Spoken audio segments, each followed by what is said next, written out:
Next lecture is by Professor Robert Henry, University of Queensland, Brisbane, Australia. He'll be talking on the topic genetic improvement of crops to balance the needs of food security and climate change. We'll connect him on Zoom call. Good morning. Good morning. Today I'm going to talk about genetic improvement of crops to balance the needs of food security and climate change. The roles that agriculture can play in addressing climate change are many. One of the things we often do is try to adapt agriculture to climate change, and that's been an immediate response that's been underway for a long time. More recently, people are looking to use climate change or use agriculture to mitigate climate change by reducing emissions of carbon and greenhouse gases in agricultural production. I wanted to talk about the balance of those with a third strategy or a third important area, which is using agriculture to reduce carbon emissions in industries outside of agriculture. So in this, we're talking about using agriculture to produce renewable sources of carbon that can be used to replace oil for the production of not only biofuels but bioplastics and chemicals, all of the things that we currently produce from oil. And this is particularly important for biomaterials, where we can't use things like solar and wind. We can do that for energy uses of oil, but not for the non-energy uses where we actually need carbon compounds. So agriculture is the crucial industry for addressing climate change in this aspect. And back in 2010, I wrote a book that really stressed the way in which food production and food security from agriculture needs to be balanced with the conservation of the biodiversity on which agriculture depends, and with the production of non-food products from agriculture. All three of these things are essential. We can't just conserve biodiversity or just produce food, or in fact just produce non-food products, but equally they all are required. So what we need is to be efficient, particularly in food, but in the non-food production from agriculture, so that it doesn't compete significantly or to any extent with food production. So the way that we prefer to do this is to produce particularly those biomaterials that represent the main products that are made today from oil. Energy is actually a minor use, although we have for some time been producing ethanol and biodiesel. Into the future, the things that will remain that need the use of agriculture will be long-distance flight, so we need sustainable aviation fuel from agriculture, and we need those platform chemicals that we use to produce plastics, carpets, fabrics, all of the things that we currently produce from petrochemical sources. And the favoured path to achieving this is what we call the biochemical route. In this path, we take the non-edible parts of plants, the residues and biomass that doesn't have immediate human food use. Using enzymes, we produce sugars, which we then, using microbial approaches, convert to the chemicals that we need. And this provides a path that replaces the refining of oil. One of the critical applications of this technology is the conversion of biomass to fuels, particularly jet fuel, and here we're depicting a path to dimethyl cyclooctane. This is a superior molecule, better than Jet A. Planes can fly further using this product. So we're talking about superior products derived directly from agriculture. And the need for these products will remain with us for some time. We're going to see aeroplanes become electric just as cars are, and but this will allow regional flights to be electrified in the relatively near future, as you can see on this timeline here. We'll start to see that already by 2025, and this will be widespread. By 2040, even short-haul flights and medium-haul flights may eventually become electrified, but the long-haul flights of several hours are going to continue to require a more concentrated energy source, a liquid fuel into the future, even beyond 2050, with all of the technologies we're aware of at the moment. And so this needs to be sourced from agriculture. If we're going to reach net zero carbon emissions by 2050, we need to produce jet fuel for long haul from agriculture. The two preferred crops that we work with in this regard are sugarcane and eucalypts. One is an example of a grassy biomass, and there are many other grasses that are also candidates for this role. And the eucalypts are an example of woody biomass. Woody biomass has an advantage in that it can be stored longer than the grass-based biomass.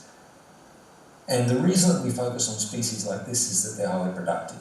If we're going to avoid competition with food production, we need to only focus on the production of very fast-growing, very highly productive biomass. These are both species where 100 tonnes of biomatter per hectare per annum is achievable. In fact, 200 tonnes is now routinely achieved. Species that have significantly lower biomass potential really do risk the need to plant such large areas that they will actually compete with food production. And the technologies that we have that really drive the innovation here are the advances in genome sequencing, genome technology, and the advances in gene editing, allowing us to modify these plants to make them suitable for this use. Gene editing, we now have become routine in doing in the grasses, and so this is a way that we can modify the composition of the biomass to make these processes more efficient. We're also using high-throughput mutagenesis. We've developed a platform in sorghum. We have 150,000 mutants of sorghum developed in collaboration with the Carlsberg research laboratories. And this population allows us to very quickly, in a matter of days, find a mutation in any gene and phenotype it.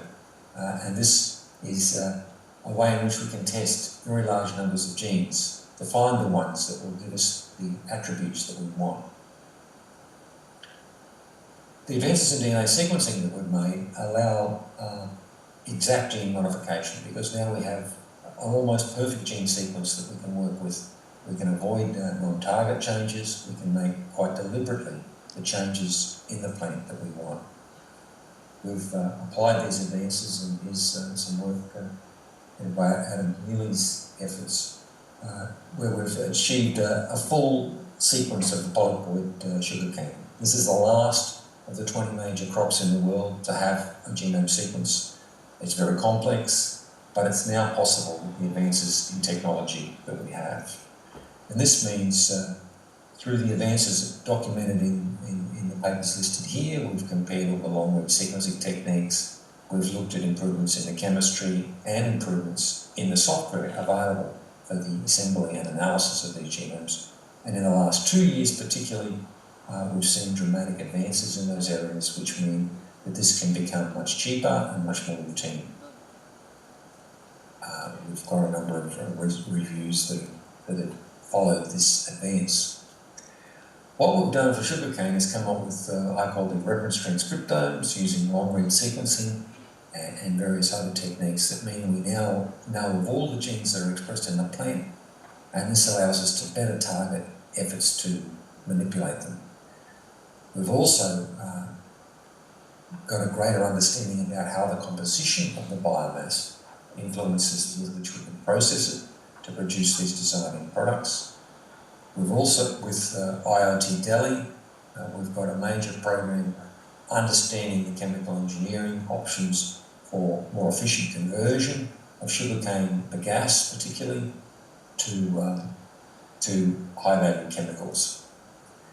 To underpin this, we've focused a lot on sugarcane metabolome and proteome and understanding the major differences that we have in the current gene pool, the diversity in which we can currently select, as well as the things we might change to go even further.